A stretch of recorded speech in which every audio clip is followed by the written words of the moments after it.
It's quiet now, that deep, late kind of quiet, when the world outside your window has gone still, but the world inside your head still murmurs. You're not alone in this moment. Somewhere someone else is lying awake too, thoughts drifting, breath shallow, not broken, just human. Maybe it's heartache. Maybe it's restlessness. Maybe it's the memory of someone who used to say your name softly. Or maybe you're just tired, not of the day, but of being expected. Whatever it is, you're here, and you're allowed to just be.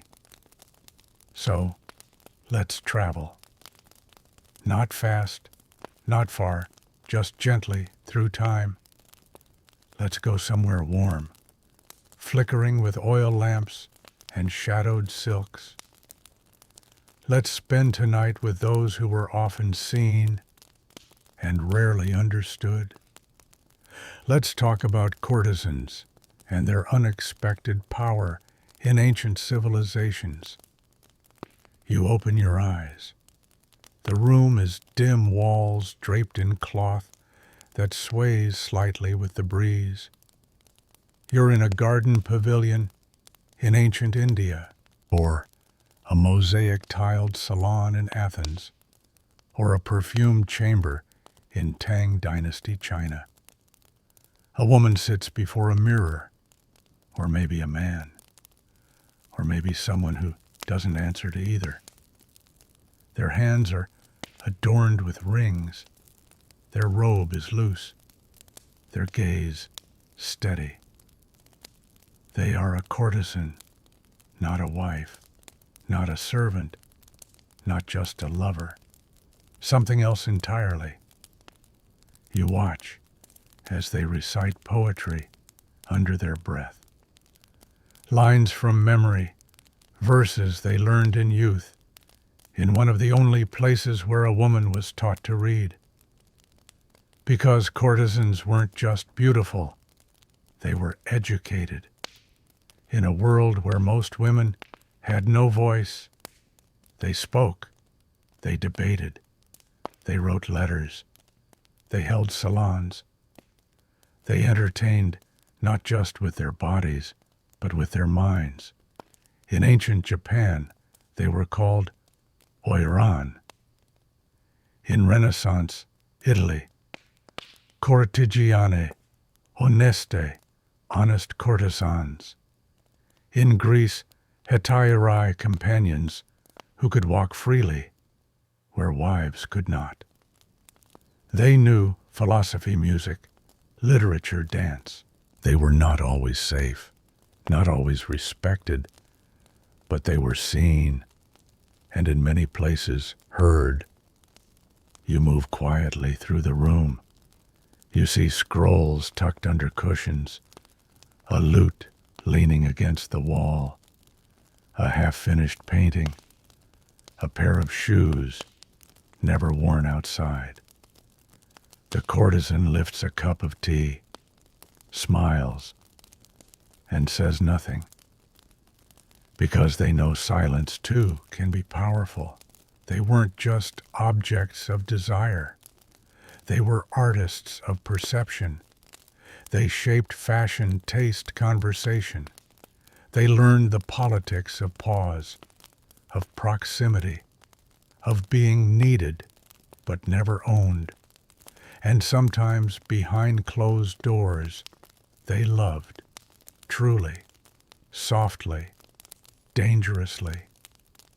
If this voice, this story, this space is helping you feel more grounded tonight, you're welcome to like or subscribe, only if it brings quiet to your thoughts. No pressure, just presence. So tell me, where are you right now? Lying on your side, one hand tucked beneath your cheek, wrapped in soft fabric, surrounded by the hush of early morning, or simply sitting still, not quite ready for sleep, but ready to rest. However, you are. You're enough. You don't need to perform. You don't need to earn stillness. Tonight we'll sit with those who knew how to command attention, not by shouting, but by understanding what others wanted to hear. We'll walk through courtyards, through boudoirs, through ink-stained rooms filled with incense and wit. We'll meet the ones who were remembered in poems, but forgotten in history books. The ones who lived between the rules and sometimes rewrote them. Let's begin.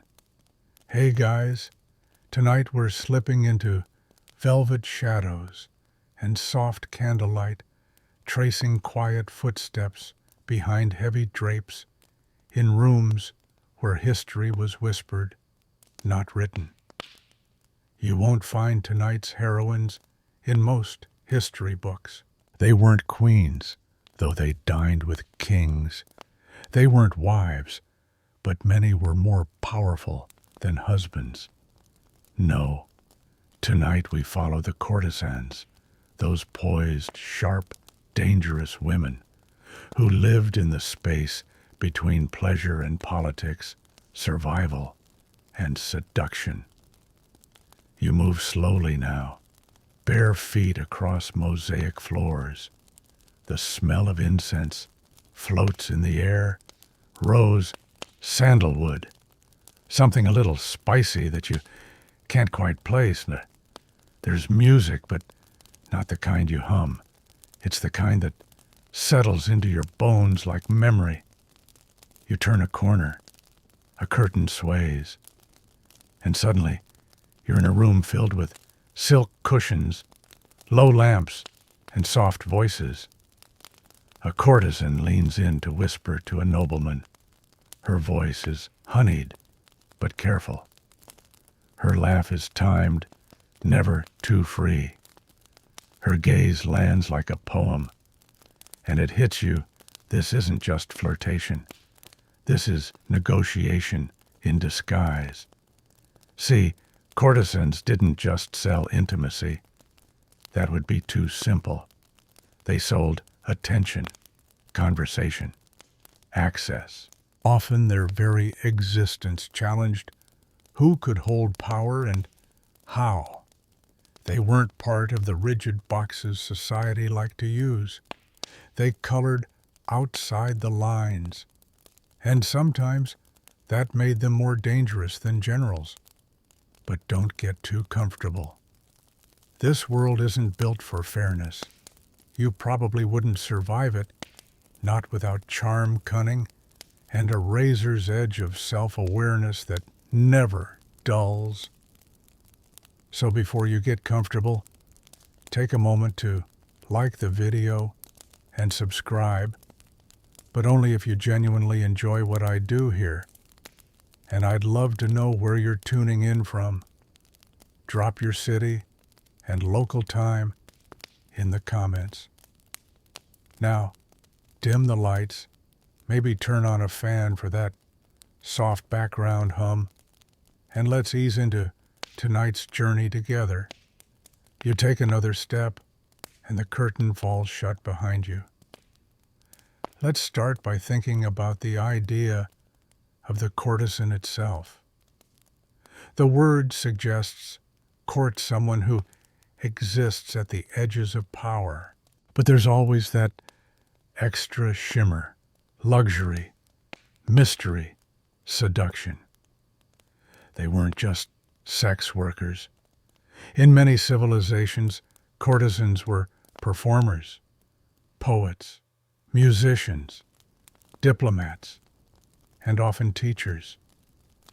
But they were also survivors, living in systems built to contain them, and somehow bending those systems to their favor. In places where women couldn't own land, couldn't speak freely, couldn't access education, The courtesan was an exception, and wherever there's an exception, there's also anxiety, moral panic, contradiction. You walk slowly past a mural that could be from any era: Egyptian, fresco, Roman villa, Persian miniature. The scene is always the same: a lavish banquet, men, reclining goblets raised, and just off to the side, a woman not quite smiling, not quite blinking, not quite safe. Because here's the truth: powerful women have always made people nervous. And courtesans, they were powerful in ways people didn't know how to label. In many cases, they were trained from childhood. Imagine a young girl, 8 or 9, learning to dance, sing quote poetry, and smile in just the right way. She'd know how to mix oils for perfume, how to walk so her jewelry chimed, how to hide a yawn behind a compliment. She was taught never to show fear, hunger, fatigue, or worse, opinion. By the time she was a teenager, she'd be fluent in politics and flattery, in flirtation and manipulation, not to deceive necessarily, but to protect, because a courtesan's life was always a balancing act. Too warm, and she was considered loose; too cold, and she was dismissed; too intelligent, and she was threatening; too quiet, and she was forgotten. And yet, despite it all, some thrived. Some were able to become patrons of the arts, funding poets and musicians. Some amassed wealth and built salons, gathering thinkers and artists. Some even advised rulers, subtly shifting the course of history with a whispered word or a well-timed laugh. Of course, others weren't so lucky. For every courtesan who rose, there were dozens who fell discarded, disgraced, or quietly vanished. You think now of the paradox: these women were often the most educated, most elegant, most aware individuals in their societies, and yet they held no legal protection. They were revered and reviled, elevated and disposable. Historians still argue whether courtesans were truly free agents or just women in gilded cages. The truth, like most things, lives in the messy middle. And then there's the question of love. Could a courtesan fall in love? Possibly. But safely, rarely. Love could be a weapon or a weakness. To survive, she had to know the difference and often sacrifice the first for the sake of the second. Still in poems, in letters, in scandalous rumors scrawled on ancient walls, you catch glimmers of real affection. A general who left his estate to a dancer. A scholar who never married because he could not forget one evening's conversation. A prince who abdicated, perhaps foolishly, to follow a woman whose only title was beloved. You linger now at the edge of a perfumed balcony, listening to the quiet laughter below, and you start to see courtesanship not as a side note in history, but as a mirror to each civilization's deepest contradictions.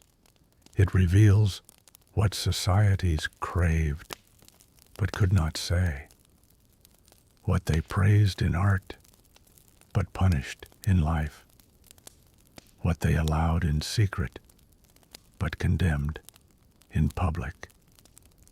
And it reveals how, through it all, some women learned to dance on that narrow edge, not to escape the fire, but to Learn how to glow from it. You step now into a colonnaded garden in ancient Athens, the hum of philosophical debate floating past, trimmed hedges and marble statues.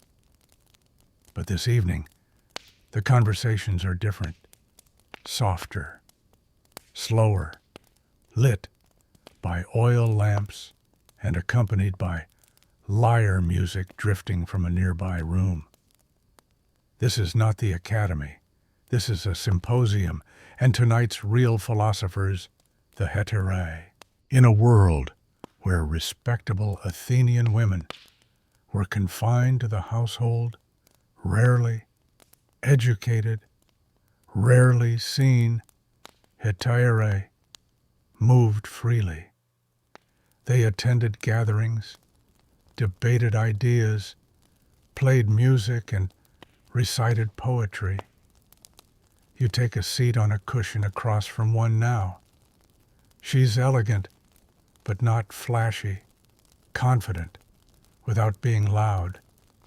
She looks you in the eye and says truth is a better seduction than perfume. You try to think of a clever reply. She's already smiling. Hetaerae were often foreigners, brought in as slaves, and later trained for companionship. But once trained, some gained a kind of freedom. They could earn money, own property, choose their clients at least more than a wife could choose her husband. Some became muses, others musers. Take Aspasia, companion to Pericles. More than just a consort, she was known for her wit and political insight. Socrates himself was said to admire her eloquence. She wasn't just bedding a statesman, she was helping shape the intellectual climate of Athens. Her name appears in writings not as scandal, but as respect. Still, she had no legal status, no protection. If Pericles tired of her, she'd lose everything. Their son considered illegitimate. Even with influence, a hetaera always danced on a knife's edge. You walk past a wall etched with crude graffiti drawings of hetaerae, paired with insults or praise depending on the artist's mood. For all their importance in elite circles, public sentiment was fickle. High-born prostitute, some would mutter, but not to their faces. Never to their faces. Historians still argue whether the hetaerae had real autonomy or were just pawns of elite men. But many agree they were educated on purpose because their clients craved not just beauty, but brilliance. In a society obsessed with rhetoric and debate, conversation could be as intoxicating as touch. And the hetaerae knew this. They trained not just in dance, but in the subtle shift of tone that could steer a conversation. They knew when to flatter, when to tease, when to listen. They had to.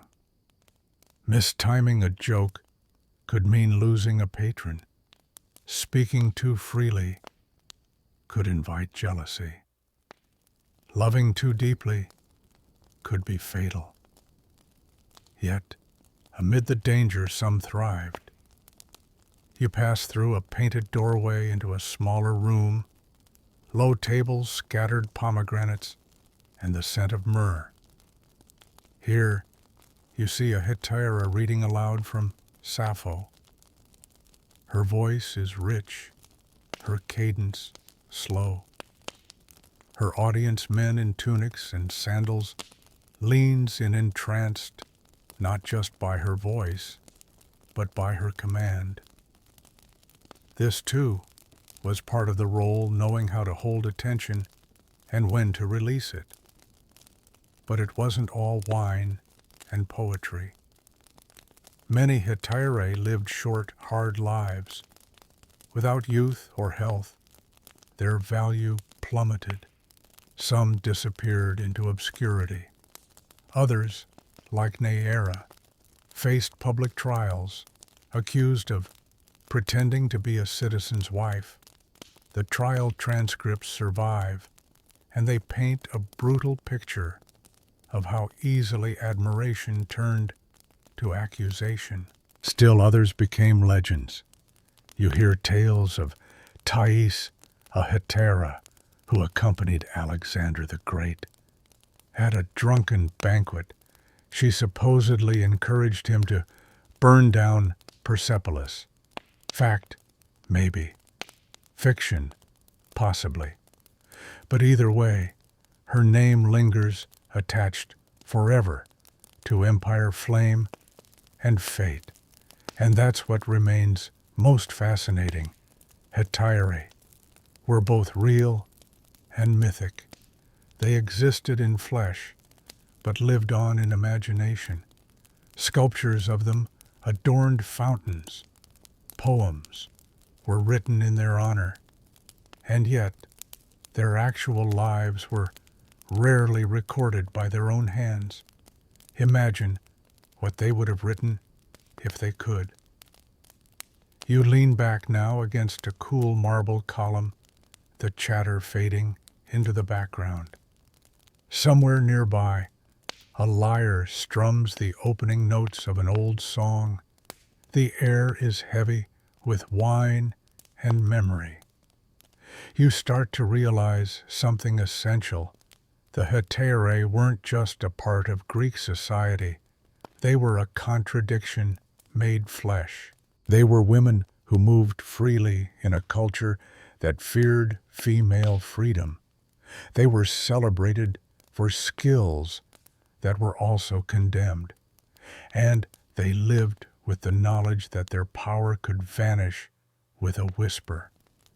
Still, they laughed. Still, they learned. Still, they loved, though maybe not out loud. You close your eyes for a moment. The night around you softens. The garden sways, and the image of a hetaera lingers not as a scandal or a symbol, but as a person. Clever, bold, unafraid. Tomorrow the scrolls may forget her name, but tonight in this moment you remember. The stone road beneath your feet changes texture from the smooth marble of Athens to the polished basalt of Rome. It's warmer here, heavier. You hear the rattle of bronze bracelets, the clink of amphorae, and the steady rumble of gossip tumbling through archways. Welcome to ancient Rome, where nearly everything was on display, from the gladiator's blood to the satin robes of Rome's most infamous companions. Here, courtesans weren't just known, they were branded, named, written into poems sung about in taverns, whispered about in the Senate. They weren't just in the background of Rome's stories. Sometimes they were the story. You pass a painted wall, a bit faded but vivid still. It shows a reclining woman with a cup of wine surrounded by men with flushed cheeks and glassy eyes. That's not a wife, that's a meretrix. And depending on whom you ask, she's either the ruin of Rome or its most honest citizen. But Rome was a layered society. Not all sex workers were the same. The lupi worked the streets literally, sometimes in wolf costumes at roadside brothels. The meretrices paid taxes, registered with the state, and worked independently. But above them, in silk sandals and layered perfumes, were the courtesans. They didn't just sell pleasure, they sold prestige. Take Volumnia Cytheris, a former slave turned courtesan who famously became the lover of Mark Antony. She performed on stage a scandal in itself and accompanied him on political tours, making enemies and admirers alike. People whispered that Antony loved her more than politics, or maybe because of politics. Courtesans like Cytheris operated in a strange twilight, visible, yet unacknowledged, in polite society. They could attend banquets, even influence decisions behind closed curtains, but they could never marry into power. Rome loved what they offered, but hated what they represented, women who didn't depend on men to matter. You step through a courtyard and into a dim atrium. The walls are painted with birds' vines and delicate bodies in ambiguous embraces. A few of these images come from the Suburra, the red light district of ancient Rome. But some are from the homes of the elite. That's the contradiction. Publicly, they condemn these women. Privately, they immortalize them in fresco. You pause at one such image, a woman reclining with a scroll in one hand, a mirror in the other. She's not looking at the man behind her. She's looking at herself. You wonder, was the artist mocking her or admiring her audacity? Historians still argue whether Roman courtesans had true cultural influence or were just tolerated indulgences of the wealthy. But fragments of letters and poetry suggest more.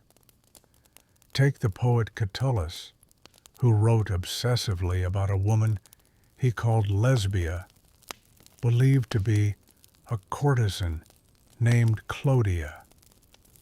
His verses range from worship to fury, from longing to loathing. She haunted him, and through him she became immortal. Of course, Roman society didn't make things easy. A courtesan's reputation could flip overnight. Praise turned to mockery. A wealthy patron's death could leave her penniless. Some were exiled. Others were prosecuted, usually for crimes that wouldn't apply to a man in her profession. But those who endured, they were masters of performance, not just in bed, but in life.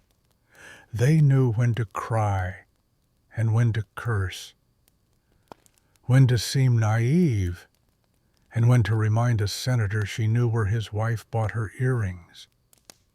They studied fashion the way a general studies tactics. They wielded scent fabric and conversation like a legion wields a shield. And, like gladiators, they risked it all, every night. You walk now past a fountain, its water still, its edges lined with coins. Some were probably tossed in by women praying for a husband, some perhaps by courtesans wishing for another year of beauty, wit, and relevance. You wonder, did any of them wish simply to be remembered? In some ways they were. Statues, graffiti, even legal documents preserve their traces. One inscription reads, "To Fabula, whose smile ended fights." That's not irony, that's respect. Still, even in memory, courtesans were twisted to suit the storyteller. Some were made saints of seduction. Others, villains of virtue. But the truth is quieter, softer, like a sigh behind a curtain. They were women who knew how to play a role in a world where only men were allowed scripts. You lean against a column now, the night deep around you. Somewhere a flute plays a low circling melody. A breeze carries the scent of wine and fig leaves. And for just a moment, you picture Cytheris standing here, too barefoot, amused eyes full of secrets. History may not have given her a throne, but you suspect she never needed one. You find yourself beneath crimson awnings in a bustling alley of ancient India. The scents here are warmer cardamom sandalwood, the faint spice of curry leaf curling through the air.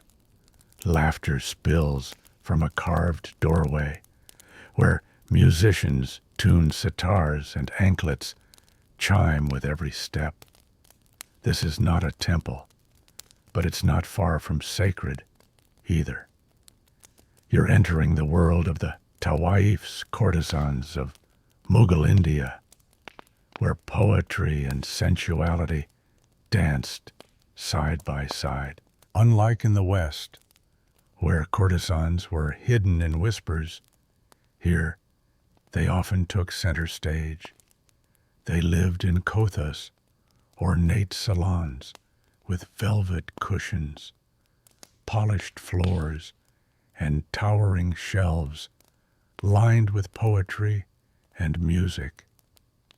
The most talented tawaifs could recite the works of Mir and Ghalib, perform Kathak with grace, and engage in repartee sharp enough to make a nobleman blush. You step carefully onto the threshold. A woman greets you with a nod, not submissive, not shy, but precise. Her voice is low confident, and she moves with elegance so practiced you almost don't notice the calculation behind each gesture. The air around her smells faintly of attar and jasmine. Her eyes always watching, not suspicious, just aware. Always. Tawaifs weren't just performers. They were arbiters of taste. They trained princes in etiquette, advised nawabs on diplomacy, and set the trends for clothing poetry and manners. Some of the most famous Urdu ghazals were written for or by them. They were culture bearers, not just companions, but their power came at a price. Historians still argue whether tawaifs were truly autonomous or merely well-dressed ornaments. What's clear is that they occupied a paradoxical space revered for refinement, but denied respectability. A man might praise a tawaif's grace in one breath and forbid his daughter from learning music in the next. You pause in a corner of the kotha, where silk fans sway overhead, and a young girl practices a dance with bells tied to her feet. She's being taught how to bow without lowering her spine, how to smile without inviting, how to answer questions with silence. It's beautiful. It's brutal. Training could take years. A tawaif learned not just music and dance, but also literature, history, and even subtle forms of debate. She needed to know how to soothe egos, feign interest without dullness, and dismiss insults with elegance. And all the while, she was watched, judged. You pass a mirror hung at an angle, catching a fleeting glimpse of a woman adjusting her veil. Not to hide, but to control what you see. Control. That was the key. While wives were confined behind walls, tawaifs chose when to appear and how. Their presence was deliberate, their absence a message. In a world obsessed with reputation, they mastered the art of narrative crafting an identity more durable than status itself. Some, like Gauhar Jan, transcended their time. Born in the 19th century, she became one of the first Indian artists to record music on gramophone.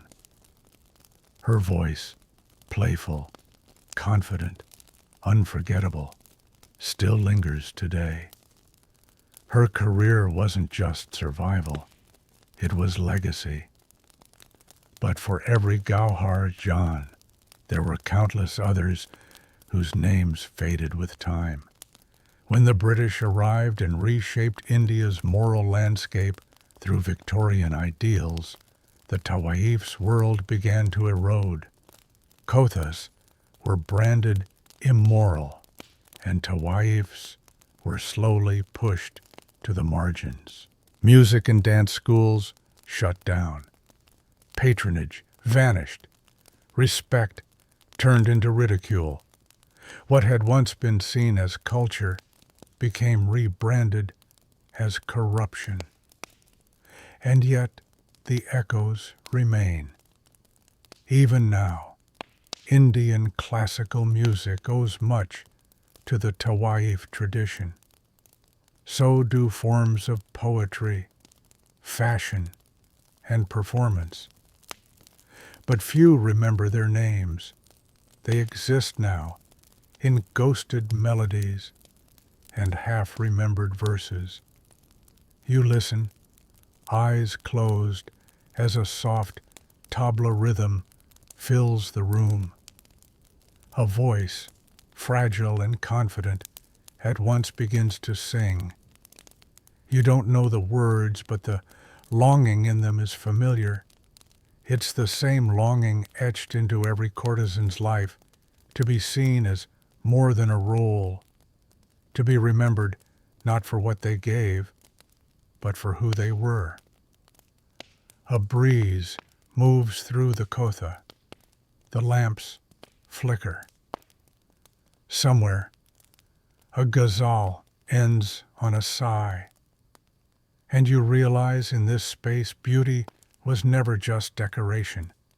It was power, language, survival, and sometimes love, but never safety. That was never guaranteed. Still, for centuries, tawaifs carved out a place in a world that offered them none. With wit, talent, and unapologetic grace, they built legacies in the very societies that sought to erase them. You step back into the night. The alley is quieter now, but behind one shutter, you hear the faint echo of ankle bells. The story isn't over. It never really is. Now the air thickens. It carries a new rhythm, slower, heavier, marked by incense and whispers. You're no longer in India or Rome or Athens. You're in Chang'an, the pulsing heart of Tang-dynasty China. The streets wind like calligraphy. Lanterns bob overhead. Painted fans hide half smiles, and the poetry in the air is almost too delicate to breathe in. Here, the courtesan is not simply a companion. She is an artist, a Chinglu woman, but not just of the flesh, of the brush, of the pipa, of the poem. To sit with her is not to buy her company. It's to earn her time. You arrive at a pleasure quarter not unlike a miniature palace. Through its carved doors, the floors gleam like still ponds. Soft zither music floats between beaded curtains. In one corner, a courtesan pours tea with such grace that even the splash of water seems choreographed. She doesn't look up yet. That's deliberate. You wait, because that's how things are done here.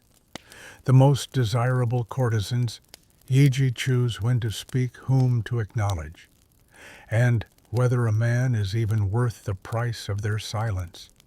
They are not only skilled in the arts, they are gatekeepers of taste in a society obsessed with refinement. Some were more famous than ministers. Shui Tao, once a servant in a provincial governor's household, rose to become a renowned poet and courtesan in Chengdu. Her verses survived centuries. Her brushwork was admired. Men came not for flirtation, but for intellectual sparring, for a touch of immortality through her words. You step inside the main hall now, where men recline in their robes sipping plum wine and listening to a courtesan recite Li Bai. Not just read, interpret. She pauses at key words, lowers her voice at lines of longing.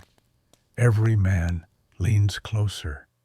Every heart aches a little. Historians still argue whether these women were truly respected or simply useful distractions for the elite. What's known is this: they had power, albeit cloaked in silk and subtlety. But it wasn't easy. To become a yiji required relentless training, not just music and poetry, but knowledge of current events, painting strategy, even drinking games had rules only they mastered. They memorized thousands of couplets, learned when to cry and when to vanish. Their success depended not on beauty alone, but on mood control, yours, theirs, the room's. You walk into a smaller chamber now. A few scrolls hang crookedly. One shows a courtesan with her head tilted, her fan hiding just her mouth. It's a pose, but behind it there's exhaustion. These women weren't just artists. They were managers of emotion, curators of fantasy, and diplomats of desire. Still, they left their mark. Some yiji became advisors to generals. Others wrote poems that now sit in China's literary canon. A few inspired entire schools of painting. Their names were embroidered in lacquered memory boxes, tokens of admiration, or maybe obsession. Their lives straddled art and danger. A wrong word, a jealous patron, a new emperor with Puritan dreams. Everything could unravel. Yet they held the threads with grace. You remember hearing about Li Shishi, a legendary courtesan said to have been involved with Emperor Huizong. She was known not just for beauty, but for conversation that made emperors laugh. Some say she helped protect officials from palace intrigue. Others claim she betrayed secrets with a smile. The truth, somewhere in the folds of time, still whispering. A bell chimes now. A cue for another performance. A courtesan steps out, face-powdered hair, adorned with tortoise-shell pins. She holds a lute close to her chest, like a promise. When she sings, it's not loud. It doesn't need to be. Her voice tugs gently at your ribs, like memory. Because that's the thing. These women didn't shout to be remembered. They whispered, and their echoes still linger. Outside, the night hushes as you pass beneath crimson lanterns. You feel the weight of their presence in the shadows, in poems, in songs, in old love letters lost between floorboards. They weren't queens, but they moved like them, carried themselves like them, refused to apologize for being brilliant. Not every courtesan wanted to be rescued. Some just wanted to finish their verse. And in a world where even emperors crumbled, that might have been the boldest thing of all. You cross a desert now, not of sand, but of silence. The kind of silence that settles over whitewashed stone and latticed windows, that hangs heavy in the dust of old Damascus, Baghdad, and Cairo. You're in the Islamic Golden Age, where philosophy, science, and art blossomed, and where the idea of pleasure was anything but simple. Here, courtesans did not operate in the open marketplaces of sex, but in salons of intellect behind veils of poetry and power. You're entering a world where sensuality was wrapped in metaphor, and the courtesan could be as dangerous as any philosopher, maybe even more so. You arrive at a majlis, a private gathering space. Men recline on cushions, debating Aristotle and Al-Ghazali, while the air smells of oud and rosewater. A young woman enters, not a servant, not a guest, but something in between. Her entrance doesn't disrupt the room, it sharpens it. She is a qiyān, a trained singing girl, courtesan, poetess, and sometimes spy. You don't stare. That would be impolite. But you listen. She doesn't dance. Not yet. She recites slow, careful verses from Al-Mutanabi. Then, without missing a beat, she offers a counterpoint, a philosophical correction, a barb, and suddenly, this isn't entertainment, it's a duel of wits. Qiyān were unlike courtesans elsewhere. Many were slaves, yes, but trained from youth in music, literature, calligraphy, and conversation. They weren't just hired to sing. They were expected to challenge minds. Some even advised caliphs. And some, like Ulayya bint al-Mahdi, were born into royalty and still chose the qiyān's path for freedom of expression not available to noblewomen. Historians still argue whether qiyān were more autonomous than their elite counterparts or merely used as tools by powerful men. But evidence remains in letters, poems, and diaries. These women shaped taste, influenced art, and even helped transmit science and philosophy by popularizing complex ideas through song and story. You follow one now through a narrow corridor lit by oil lamps. Her voice floats backward, a melody about the stars, and longing about lovers separated not by war, but by ideas. It's haunting, not because it's sad, but because it's clever. It hides its teeth in beauty. That was the genius of the qiyān. They mastered the art of coded rebellion. In a society where public displays of desire were frowned upon, they whispered seductions in couplets and metaphors. They sang of wine without saying wine, of bodies without naming flesh, of protest without raising their voices. But don't mistake subtlety for weakness.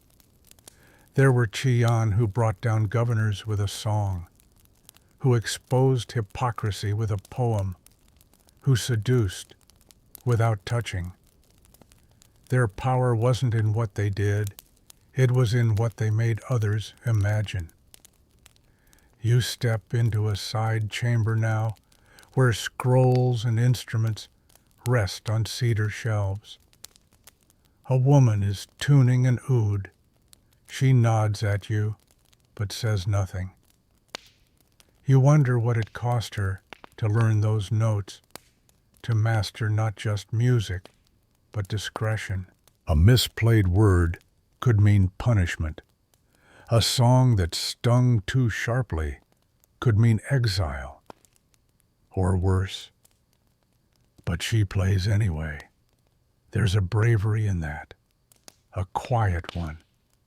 Not the kind sung in war ballads, but the kind whispered behind screens, scribbled in margins, hummed beneath veils. As the night deepens, the men in the majlis soften. Their debates turn to riddles. Someone asks the qiyān if she believes in love. She raises an eyebrow, smiles and replies, "I believe in memory. It outlasts all the rest." No one speaks after that. You walk out beneath a sky so full of stars, it seems cracked with light. The wind is warm. The silence has shifted. It feels less like absence, more like reverence. You realize these women didn't need to be loud, to be legendary.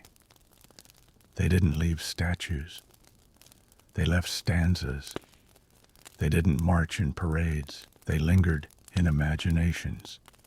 And in a world where so many were forgotten, the qiyān sang themselves into survival. You drift now through a city built on islands, timber bridges arching over green canals, paper lanterns swaying from pinewood eaves.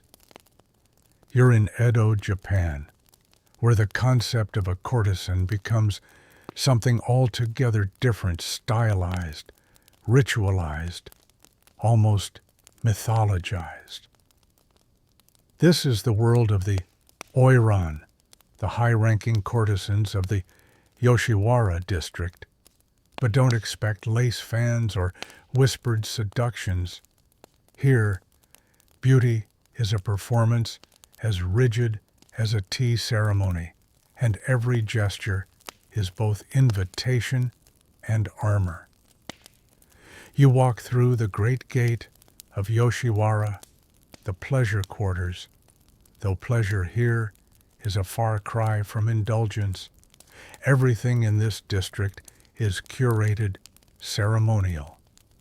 The streets are lined with brothels that resemble palaces, and on festival nights the oiran parade through them like royalty towering platform shoes, embroidered kimonos with sleeves that drag like banners, faces powdered white as porcelain, and expressions that betray absolutely nothing. She appears before you, not with a smile, but with a nod, so precise, it feels choreographed. Her hair is a sculpture. Pins, combs, and cords arranged in a geometry of desire. Her eyes meet yours for only a moment. That's all you get, and that's all it takes. Unlike geisha, who were entertainers hired to perform music and conversation, oiran were full-service courtesans, but not in the way modern assumptions might imagine.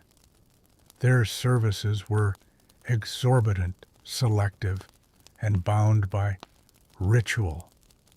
A patron might wait months for a meeting, go through layers of intermediaries, and be judged not only on wealth, but on refinement. Historians still argue whether the oiran were victims of a rigid system or masterful navigators of it. The truth lies, as usual, somewhere in the silk folds. You're ushered into her reception room now. It smells faintly of yuzu and incense. She pours you tea, but doesn't drink it herself. Her conversation is formal, layered with poetry references and cultural nuance. Every word she chooses has 10 possible meanings, and you'd better respond in kind or risk being dismissed without ceremony. This was not simply seduction. It was cultural warfare in kimono. Oiran were educated in music, calligraphy, fashion, and literary allusion. They were expected to memorize the epics of Genji, compose haiku on the spot, and assess a man's worth from how he entered a room. Their bodies were admired, but their minds were what you paid for, and the cost was never low. You glance at the walls, painted fans, calligraphy scrolls, and gifts from past patrons, all tokens of relationships that were more contracts than romances. The oiran was never yours. You were hers, if only for a night. Outside, the red light flicker of lanterns gives everything a soft blur. But within this room, there's nothing unclear. She knows exactly what this is and what it isn't. There is a peculiar loneliness in her eyes, not sadness, distance, as though she lives one step removed from the world she adorns. You learn that the oiran's life was hierarchical and isolating. She rarely left the quarter. Her days were ruled by elaborate preparations, her nights by obligations. Apprentices watched her every move. Rivals waited for a mistake. Clients hoped for intimacy she was trained not to give. And yet, she held power. With a raised eyebrow or delayed reply, she could ruin a man's ego or elevate him into verse. One famous Oiran Takao, too, was said to have turned down a samurai lord's offer of escape, choosing instead to drown herself in the Sumida River rather than be rescued. Some say she died for love. Others say it was defiance. Either way, her name lives on in kabuki plays and ballads. You step outside now, and the wind catches the edge of your robe. The night is still warm, but quieter. The streets of Yoshiwara feel like a dream, fading at dawn, so stylized, so distant, so controlled that you wonder if they ever truly existed. But they did. And the oiran left behind more than makeup and myths.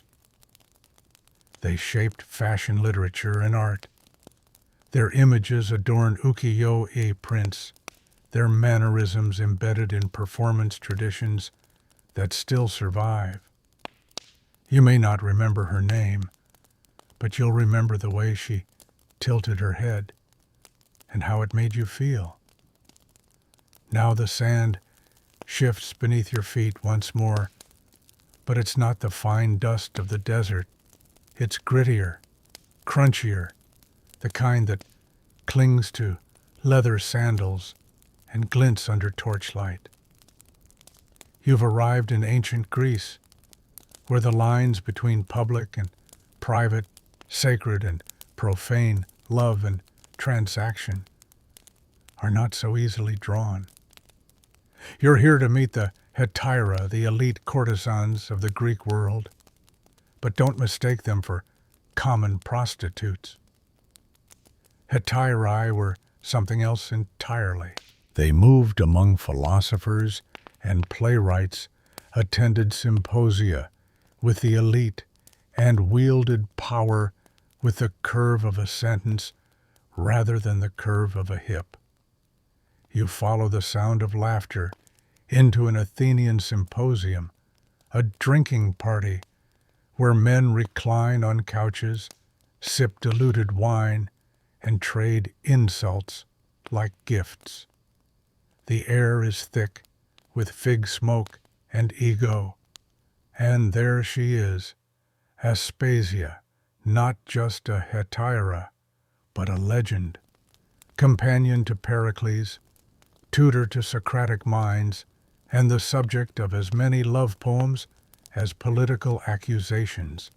She doesn't bow, she doesn't curtsy, she challenges. Have you considered she says to a sweating orator that your argument collapses under its own vanity? A gasp, a pause, and then applause. Hetaerae were not wives. In fact, they were everything wives weren't allowed to be: educated, outspoken, artistic, and free, well, relatively. Married women in Athens were expected to manage the home and avoid public life. Hetaerae, by contrast, thrived in it. They trained in rhetoric, music, and dance. Some were foreign-born, some slaves who had bought their freedom. But all had one thing in common: mastery of attention. Historians still argue whether hetaerae were empowered women or merely pawns dressed up in philosophy. What's clear is that they disrupted the rules. They were courted, not just for pleasure, but for conversation that could sting. You sit beside one now as she fingers a lyre. She hums a tune, soft, old, familiar, and tells you about Sappho, the poet of Lesbos, about love between women, about desire wrapped in verse. She recites a few lines, and for a moment the room falls away. Because here, the erotic and the intellectual aren't enemies. They're dance partners. And yet life wasn't all banter and praise. Hetaerae walked a tightrope. Too bold and they risked exile. Too passive and they vanished into obscurity. Many faced slander from the very men who adored them. Even Aspasia was put on trial for impiety. Some say it was a political move. Others say it was personal revenge disguised as civic duty. You learn quickly. Admiration in public could turn to danger in private. Still, the hetaerae persists. She changes form over time. Muse, hostess, confidant, but always keeps her wits sharp. In one corner, a young poet whispers her name in a new verse. In another, a sculptor adjusts his carving to better capture the tilt of her jaw. Even Plato, with all his cave shadows and soul talk, couldn't ignore the impact of women like her. You step outside now. The moon hangs low over the Acropolis, casting silver shadows on marble columns. The city sleeps uneasily, with dreams full of logic and longing.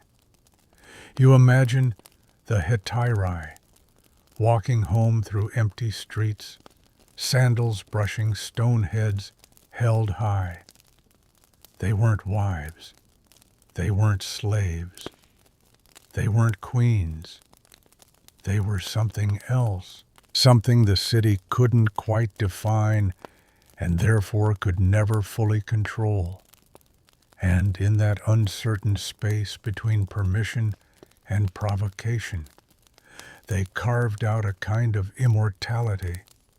A fine mist brushes your cheeks now as you step through a world drawn in woodblock ink and cherry blossoms. This is Japan, but not the ceremonial quiet of temples or the thunder of samurai clashing. This is the floating world, the ukiyo, a place suspended between fantasy and routine dreams and the slow drip of tea. Welcome to the domain of the geisha. But hold on. Before we move further, let's set something straight. The geisha is not a courtesan, not in the traditional transactional sense, and yet she's often confused with one, especially in the faded imaginations of the West. The mix-up, though common, is like confusing a violinist with a torch singer. Both perform, but for different audiences and very different stakes. You slip into a narrow Kyoto alley where lanterns cast warm halos on cobblestone. A small house opens. You are greeted by soft footsteps and the rustle of silk. The geisha enters not with fanfare, but with grace, so practiced it looks effortless. Her kimono whispers as she moves. Her obi, tied high in neat signals, she is a professional, not a courtesan. That knot is not for unwrapping. She kneels beside you, pours tea with slow, deliberate rhythm. Her voice is low and measured, her eyes unreadable. She tells a joke, not bawdy, but clever. You laugh, not because you're supposed to, but because it surprises you. That's her skill, disarming without surrender. Unlike the oiran, whose elaborate outfits screamed luxury and distance, geisha adopted restraint as power. Their faces painted white, lips red, and every move a performance, yes, but not of seduction. It was control of the room, the pace, the energy. Theirs was not the power of touch. It was the power of attention. Historians still debate whether geisha were ever truly independent. Many began as maiko apprentices, bound to tea houses, and mentors, trained in shamisen flower arrangement and the art of conversation, a practice elevated to ritual. And yet, geisha could refuse clients. They could negotiate. Some, like the famed Mineko Iwasaki, later spoke out about autonomy culture and the burden of being misrepresented. You sip your tea now and notice something remarkable. The silence. It's not awkward. It's curated. A space in which your thoughts echo back to you. She doesn't fill it with words. She lets it bloom. Then she picks up her shamisen and plays. The notes are crisp, quick, almost teasing. Not meant to seduce. Meant to impress. Geisha weren't hired to fulfill fantasy. They were hired to remind powerful men they weren't the smartest in the room or the most charming. But life wasn't all laughter and lace fans. Geisha lived under rules tighter than corsets. Their appearances were carefully scheduled, their reputations fragile. A single scandal could end a career. And unlike oiran geisha, did not openly engage in sexual relationships with clients, though private arrangements were sometimes made. The line was blurred, but strictly protected by public decorum. You look to the walls now, calligraphy, black and white photos, pressed autumn leaves, memories stored in aesthetic.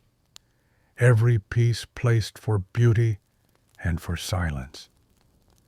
Geisha lived not just in the moment, but in the illusion of timelessness. And perhaps that was their greatest act, not dancing or singing or serving tea, but slowing time. And when they left the room, they took that quiet with them, leaving behind not longing but reverence. As you step back into the Kyoto night, the geisha's laughter lingers behind you, not seductive, but smart, not promising, but knowing. She wasn't a courtesan. She was a mirror. And tonight you saw yourself differently in her reflection. You arrived next, where the air smells of burnt incense iron and a hint of salt carried on the wind. It's the port city of Carthage, one of the great powers of the ancient Mediterranean. But behind the military legends and mercantile might lies a quieter story of ritual symbolism and courtesans with roles both sacred and unsettling. Here, the boundary between religion and sensuality isn't just blurred, it's braided, stitched into the very structure of temple life. You enter the shadow of the great temple of Tanit, goddess of fertility, the moon, and cycles that rise and fall like tides. People come here to pray for crops, for children, and for cleansing. And that's where you meet her, a sacred attendant, young veiled, cloaked in fine linen and mystery. She doesn't greet you with flirtation, nor does she offer a smile. She simply places a small bowl of oil in your hands and nods toward the inner sanctum. Her silence is not passive, it is measured, ancient. In Carthage and in many Phoenician-descended cultures, there were women who served in temples, not only as caretakers, but as ritual companions. Some modern scholars refer to this practice as sacred prostitution, though that term is as controversial as it is vague. Others argue that what occurred was ceremonial intimacy, a symbolic act, rather than a commercial one. Historians still argue whether these rituals involved actual intercourse or metaphorical union, some citing inscriptions and foreign accounts, others noting the lack of local records. What's clear is that outsiders like Herodotus were both fascinated and scandalized by what they heard. But Herodotus wasn't exactly famous for fact-checking. You walk now behind the veil of the temple where soft chanting echoes against sandstone walls.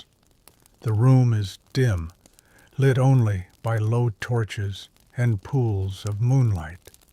You see other women, each in stillness, their presence neither inviting nor forbidding. They wait like statues with breath. The sacred attendant guides you toward a stone basin. She anoints your wrists, your forehead, your chest. It's not seductive, it's ceremonial. Every touch feels like punctuation. This isn't about you. It's about something older than you, older than even Carthage itself, a script you've stepped into halfway through. In many ancient Mediterranean religions, fertility rites were tied to cycles of land and sea blood and offering. Some believe that by uniting with a representative of the divine, a supplicant could channel favor from the gods. Others believed these rituals were dramatized enactments, symbolic marriages between humans and the divine forces of life. Whatever the case, the women who enacted these roles were not seen as outcasts. Quite the opposite. They were vessels of the sacred. Their bodies weren't commodified in the marketplace. They were protected by temple walls, revered, feared, and often cloaked in layers of spiritual mystique. But the world outside Carthage didn't always understand this. Greek and Roman writers, raised on binary morals and market logic, often failed to grasp the nuance. They called it debauchery. They labeled it perversion. And history, as usual, let those labels linger too long. You now stand at the temple threshold again. The sacred attendant dips her fingers in oil once more and touches your brow. You expect a farewell. Instead, she whispers one line in Punic. You don't understand the words, but somehow the meaning settles in your bones. It feels like a blessing, or maybe a warning. Outside Carthage hum sailors shouting carts, rolling over cobbled stone, the smell of olives and seaweed. And behind it all, the temple stands still holding secrets that don't care if you believe in them. You leave knowing this much: the women of the temple weren't selling anything. They were conducting eternity. You wake now to the rhythmic clap of hooves on sand and the faint rustle of linen tents. Welcome to the heart of the Arabian desert, where the wind carves poetry into dunes, and love is a performance no less intricate than swordplay. Here, in the golden shadow of the Abbasid Caliphate, courtesans were not only companions, they were poets, spies, scholars, and artists rolled into one. You're in Baghdad, jewel of the Islamic world, where the scent of cardamom wafts through the night markets and the Tigris murmurs beneath moonlight. This isn't a land of harems in the Hollywood sense, curtained beds and silken whispers. That's a fantasy written by travelers with vivid imaginations and little access. You're here to meet a qiyān, a class of women trained from youth in the arts of entertainment, persuasion, and song. Unlike the enslaved women hidden in private harems, the qiyān were out in the world, performing in courts and salons, exchanging verses with caliphs and generals. Some were technically concubines, yes, but others were freed women, or even nobly born, choosing the profession as a path to fame.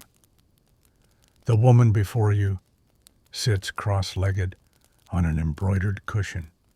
Her eyes gleam with mischief. She plucks an oud, its curved back resting in her lap. She sings in classical Arabic, but the tone is flirtation dressed in wit. Did you think, she asks, eyebrow arched, that you were here to be entertained? You're here to be examined? That's how the qiyān worked. They entertained, but only the clever lasted long. It wasn't enough to be beautiful. You had to hold your own in a verbal duel.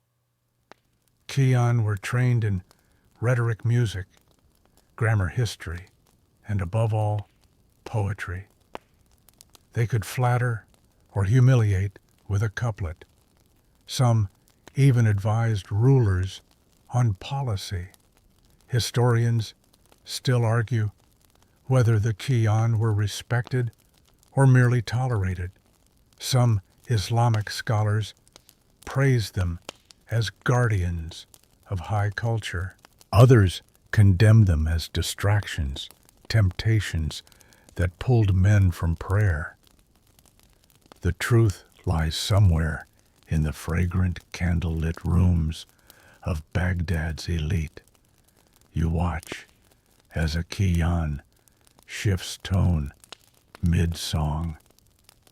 Now she sings of Layla and Majnun, star-crossed lovers whose longing spans eternity. Then, with a wink, she transitions into a body riddle that makes even the vizier blush. And yet, there's structure in this chaos. Each joke is a layered metaphor. Each pause, a chance for you to fill in the silence with your own projection. Many of these women gained incredible fame. One named Inan was the darling of caliphs, a published poet, and a woman known to destroy a suitor's reputation with a few cutting lines. Her rival Dunya was famed for her philosophical debates and tragic verses. These weren't women behind veils. They were voices at the center of the court, shaping taste and teasing power. You walk with your qiyān now to a rooftop garden. Below, the city glows with oil lamps and the faint echoes of a muezzin's call. She tells you a joke that's a political metaphor in disguise. Then she offers tea with rose petals and cinnamon. You drink unsure if you're being courted or studied, probably both. She tells you of another qiyān executed, not for seduction, but for her verses too sharp, too truthful, too dangerous. Words, she says, can be sharper than swords. And she's right, because the qiyān weren't mere performers. They were intellectuals, wrapped in silk, delivering insight under the veil of entertainment. They could quote Greek philosophers, riff on Persian epics, and improvise in front of crowds without missing a beat. Some even opened private literary salons for elite women, safe spaces of art critique and connection. As you prepare to leave, she offers you one last line. "If you remember me," she says, "make sure it's not just my face." And with that, the oud falls silent, and the stars seem to blink in rhythm with your heartbeat. You travel now along winding streets bathed in the orange glow of oil lanterns, the kind that flicker even when the night is still. This is imperial China, sometime between the Tang and Song dynasties, an era of silks, scholars, and slow courtship etched in calligraphy. And here, you're about to meet the most elusive courtesans of all the yiji, not prostitutes, not wives, not quite concubines. The yiji were a category, all their own literati companions, who blurred every boundary and defied every label. You follow the scent of plum wine into a private garden pavilion where a guqin gently hums through the stillness. You aren't alone. The poet sits beside you, but she doesn't look at you. She looks at the moon. She's a yiji, and she's studying her next line. Yiji were not chosen for their beauty alone, though many possessed it in abundance.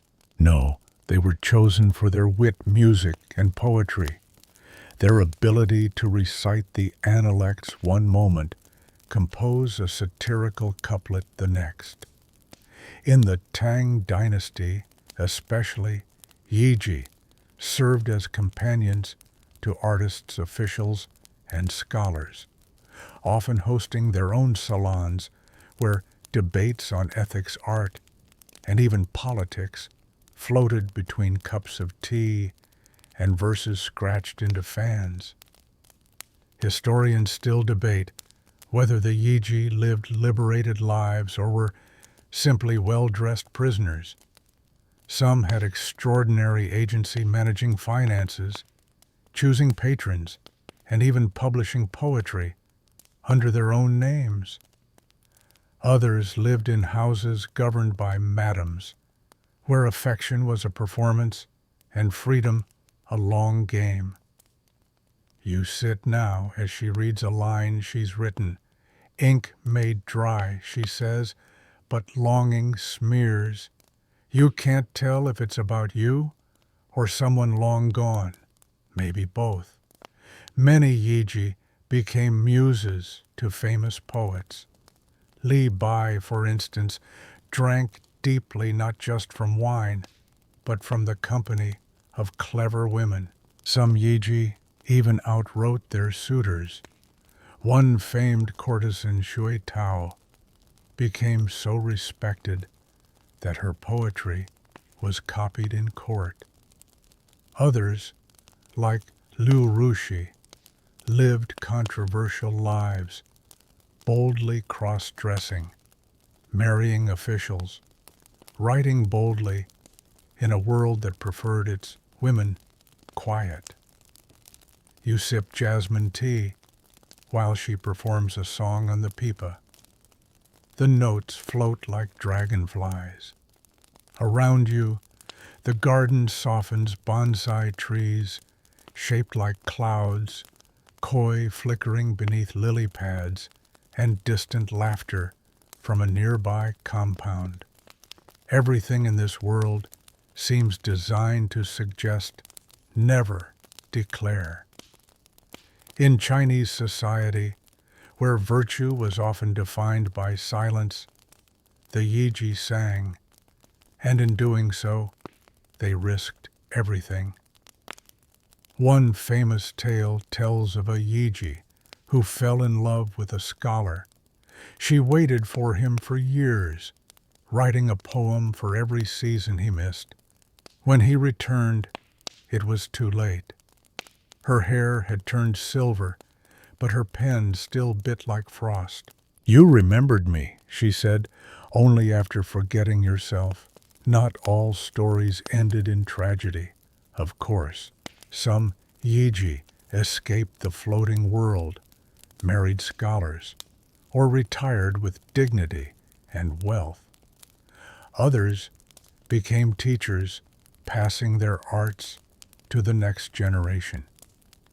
But the tension remained between independence and performance, affection and transaction. She looks at you now, not coy, not inviting, just present. "Would you like to write something?" she asks, handing you a brush. And for a moment you're not a guest. You're a participant in a long, slow dance of thought and form. Outside, the lanterns sway in the wind. Somewhere a chime tinkles against wood, and in that stillness between ink and intention, you understand something. Yiji were not there to serve. They were there to see and to be seen with all the weight that truly being seen carries.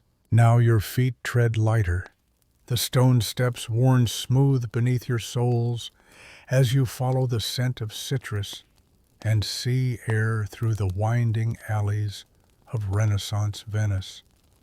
The water glistens with moonlight reflections, blurring like memory.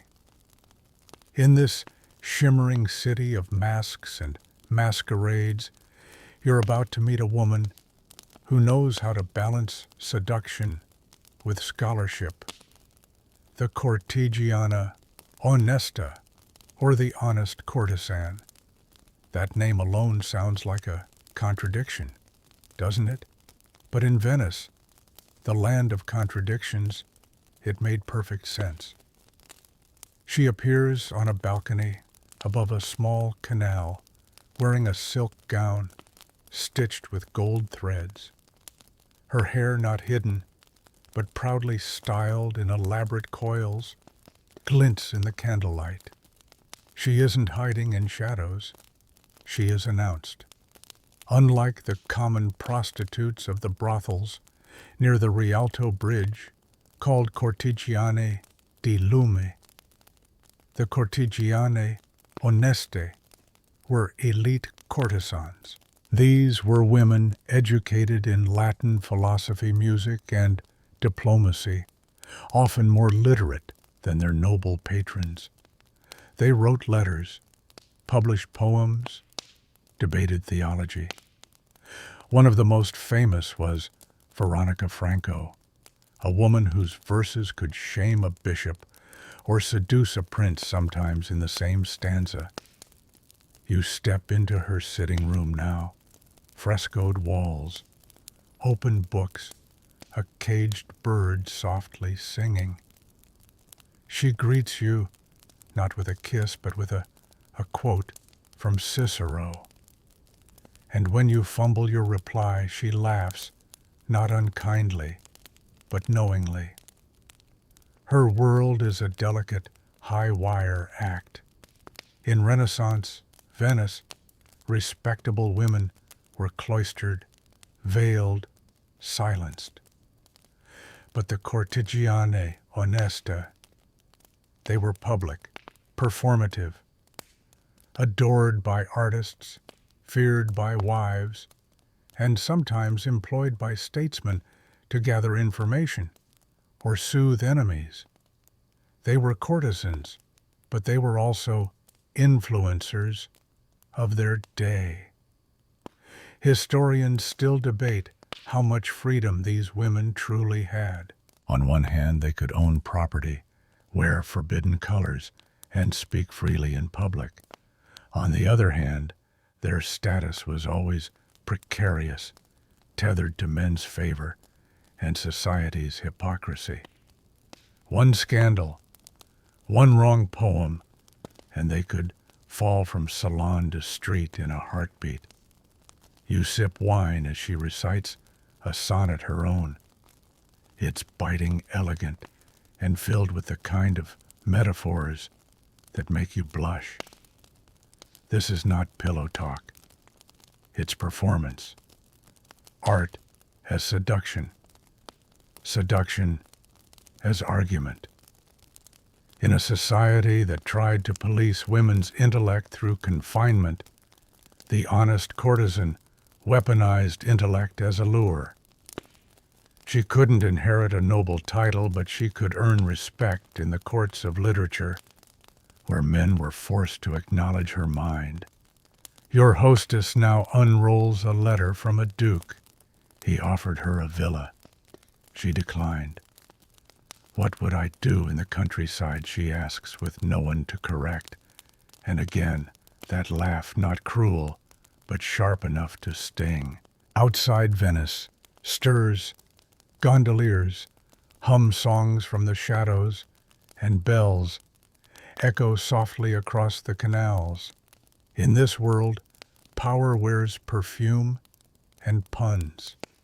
The Republic kept its secrets, and many of them were whispered into the ears of women like her. She walks you to the balcony and lets the silence stretch. If you came here looking for love, she says gently, you should have brought your own heart. And just like that, she closes the door softly, but with finality. You're not offended. You're humbled. Because in her presence, affection was not a given. It was earned. And in Renaissance Venice, few earned it, like the cortigiana onesta. You drift next toward the spicy perfume of clove and sandalwood, your sandals slipping silently across smooth stone tiles as dawn breaks over the Mughal Empire. The marble domes of Agra glow faintly pink, but you're not here for monuments or kings. You're here for music poetry and the quiet revolution of women who understood how to turn art into influence, the tawaifs of North India. You enter a zenana courtyard, not the palace one, reserved for royal women, but a salon, just as opulent, humming with the sound of a tanpura and the murmur of recited Urdu verses. The tawaif before you is dressed in silk, the color of ripe mangoes, her hands painted with henna, so fine it looks like lace. She doesn't rise to greet you. She finishes her verse first. Respect is a currency here, and it must be earned with attention. Tawaifs were more than entertainers.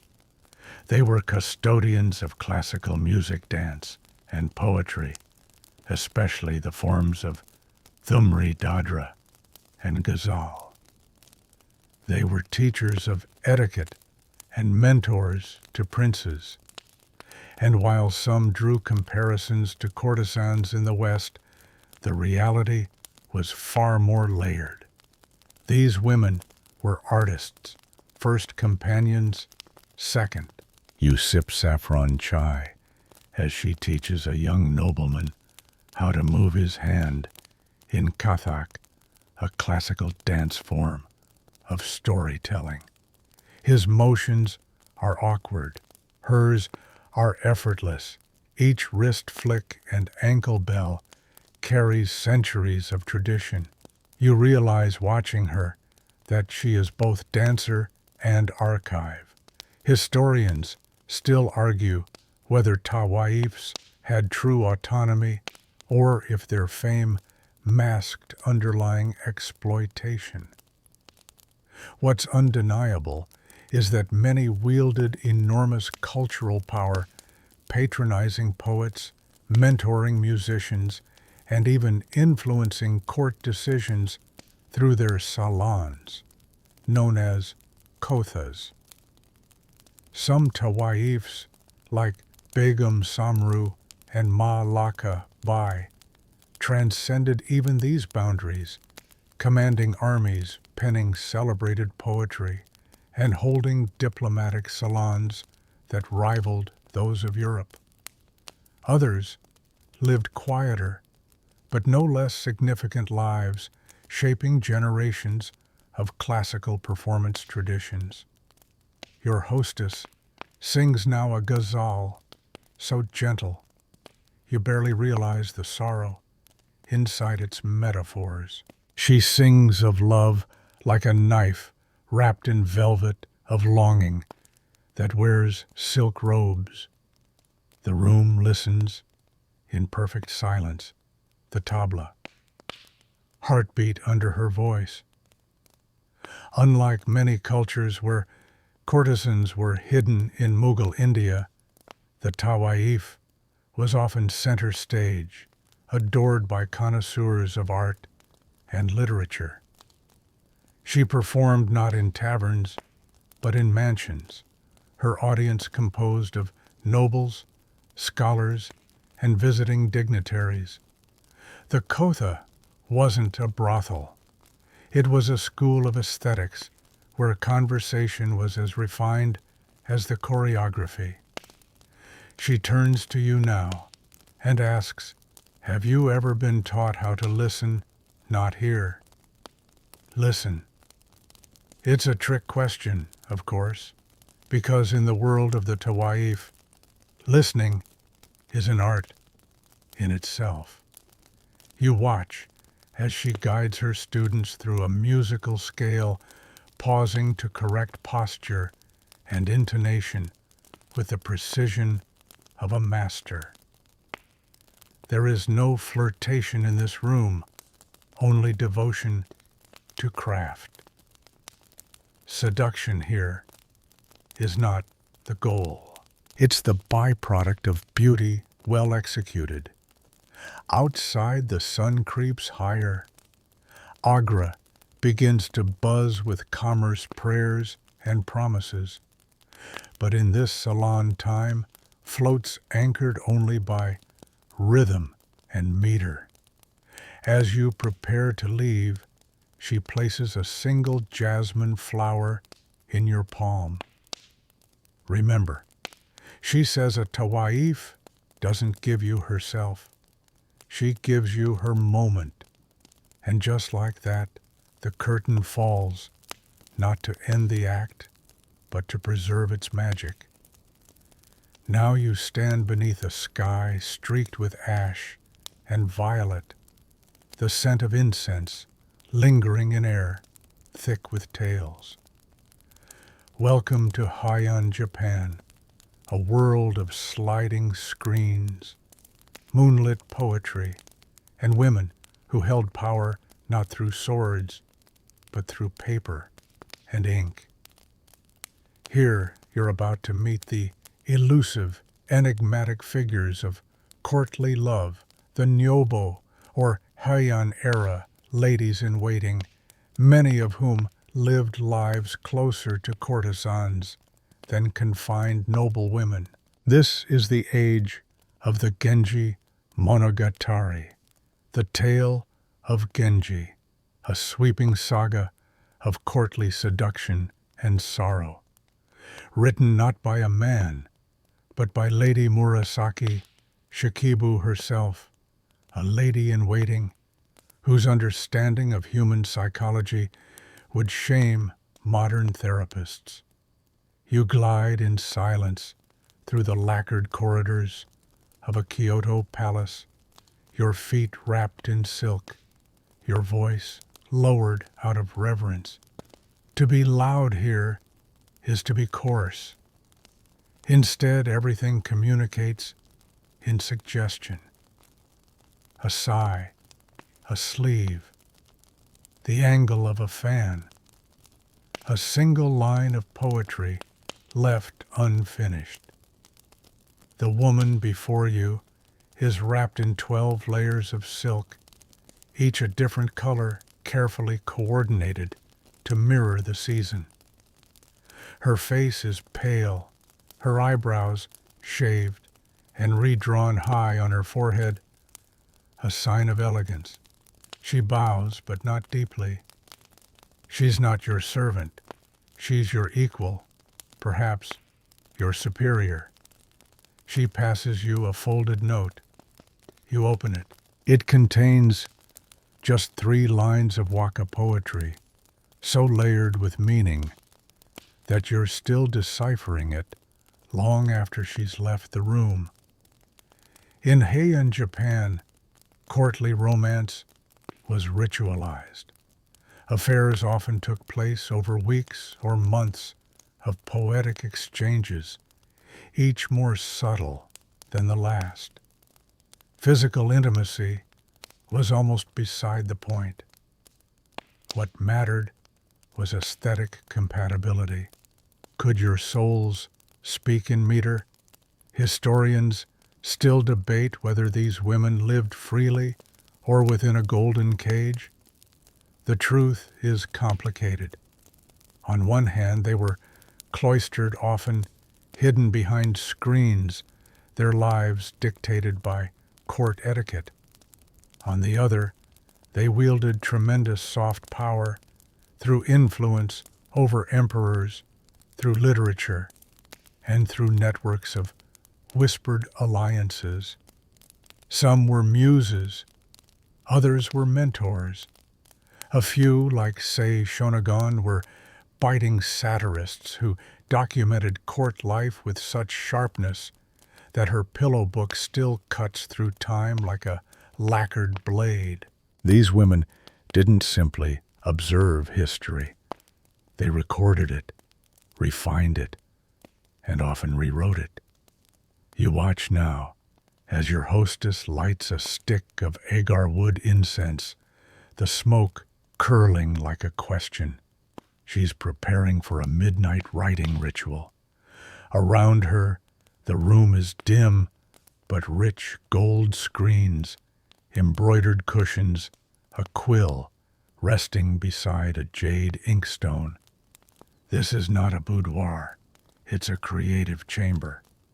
She tells you that relationships in Heian, Japan rarely involved monogamy in the Western sense.